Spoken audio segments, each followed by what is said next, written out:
अस्सलाम वालेकुम स्टूडेंट्स। आज का हमारा टॉपिक है modes of heat transfer. Heat जो है वो कैसे एक चीज़ से दूसरी चीज़ में मुंतकिल होती है, ट्रांसफ़र होती है। सबसे पहले है conduction. Conduction in solids atoms और molecules are tightly held together. हमने जैसे सॉलिड्स, लिक्विड्स और गैस मॉलिक्यूल्स वगैरह देखे थे कि उसके अंदर जो मॉलिक्यूल्स होते हैं उनकी अरेंजमेंट जो है वो किस तरह होती है। तो सॉलिड्स में जो एटम्स या मॉलिक्यूल्स हैं वो टाइटली पैक्ड होते हैं, एक दूसरे के साथ बिल्कुल जुड़े हुए होते हैं, ठीक है। They vibrate constantly about their mean positions, constantly vibrate कर रहे होते हैं। When one part of solid object is heated, और जब किसी भी सॉलिड ऑब्जेक्ट का एक हिस्सा गर्म किया जाता है तो इट्स एटम्स और मॉलिक्यूल्स गेन हीट एनर्जी। तो उसके अंदर जो एटम्स और मॉलिक्यूल्स होते हैं वो हीट एनर्जी जो है उसको गेन कर लेते हैं, यानी वो हीट अप हो जाते हैं, उनके अंदर हीट एनर्जी आ जाती है। तो जैसा कि हमने देखा है कि सॉलिड्स के अंदर जो मॉलिक्यूल्स हैं वो टाइटली पैक्ड होते हैं, तो जब एक एटम या मॉलिक्यूल हीट अप होगा तो आहिस्ता आहिस्ता सारे ही, due to which their vibration become stronger, उनकी वजह से उसकी वाइब्रेशन ज़्यादा हो जाती है और उनमें हीट एक से जगह से दूसरी जगह ट्रांसफ़र हो जाती है। They collide with the neighbouring atoms और molecules and cause them to vibrate strongly. वो एक दूसरे से जब टकराते हैं अपने इर्द गिर्द वाले एटम्स या मॉलिक्यूल्स के साथ तो वो ज़्यादा ज़ोर से वाइब्रेट करते हैं। In this way they transfer their heat energy to the neighbouring atoms, और इस तरीके से वो अपनी हीट एनर्जी अपने हमसाए जो अपने साथ वाले एटम्स या मॉलिक्यूल्स हैं उनमें ट्रांसफ़र कर देते हैं, और ऐसे ही आगे से आगे हीट ट्रांसफ़र होती रहती है। The transfer of heat from one part of solid to its other parts by vibration और collisions of particles।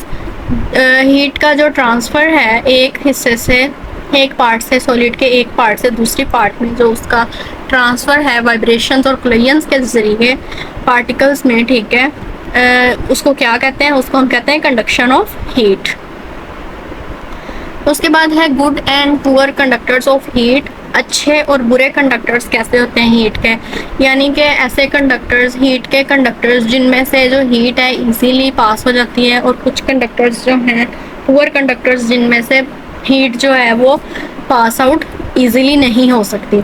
The material that allow heat to travel through them faster are called good conductors of heat. ऐसे material जिनमें से heat जो है वो आसानी से और तेज़ी के साथ ट्रैवल कर सकती है, मतलब तेज़ी के साथ फैल सकती है, हीट अप उसको जल्दी कर देता है, वो गुड कंडक्टर्स ऑफ हीट होते हैं, ठीक है।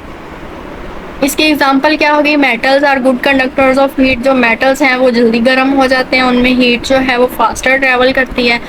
Because in metals heat is not only conducted by vibrating atoms but also by the free electrons, क्योंकि इसके अंदर फ्री इलेक्ट्रॉन्स भी प्रेजेंट होते हैं और जो इनके अंदर एटम्स हैं वो भी वाइब्रेट कर रहे होते हैं। Iron, copper, silver and aluminium metals are the examples of good conductors of heat. Good conductors of heat में आयरन भी है, कॉपर, सिल्वर, एल्यूमिनियम, ये सारे जो हैं ये गुड कंडक्टर्स ऑफ हीट हैं। The materials which do not allow heat to pass through them easily. ऐसे मटेरियल्स जो हीट को अलाउ नहीं करते कि वो इजीली उसमें से पास आउट कर सके, वो होते हैं कि बैड कंडक्टर्स ऑफ हीट, जिसमें से जो हीट है वो जल्दी ट्रांसफ़र नहीं होती। नॉन मेटल्स जो होते हैं वो बैड कंडक्टर्स होते हैं क्योंकि उनके अंदर फ्री इलेक्ट्रॉन्स प्रेजेंट नहीं होते। लकड़ी जो है वो हीट अप जो है जल्दी नहीं होती, उल्टा वो जल जाती है, ठीक है। रबर जो है, glass are the examples of bad conductors of heat. इनमें से जल्दी हीट ट्रांसफ़र नहीं होती। उसके बाद है convection. The transfer of heat from one place to another by actual movement of liquid or gaseous particles is called convection of heat।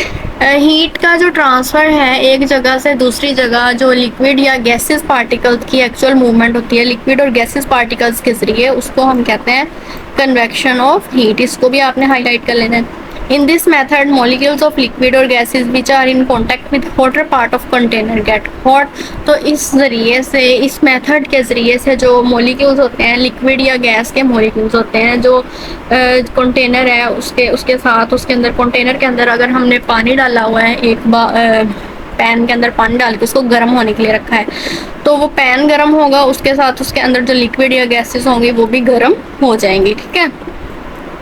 These hot molecules being lighter, molecules जो hot हो जाएंगे वो light हो जाएंगे, rise up and cold molecules down to fill the place।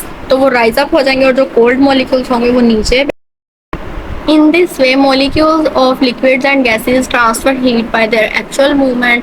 और इस तरह से जो molecules हैं liquid या gases के, वो अपनी actual movement के ज़रिए heat को transfer करते हैं. उसके बाद है radiation.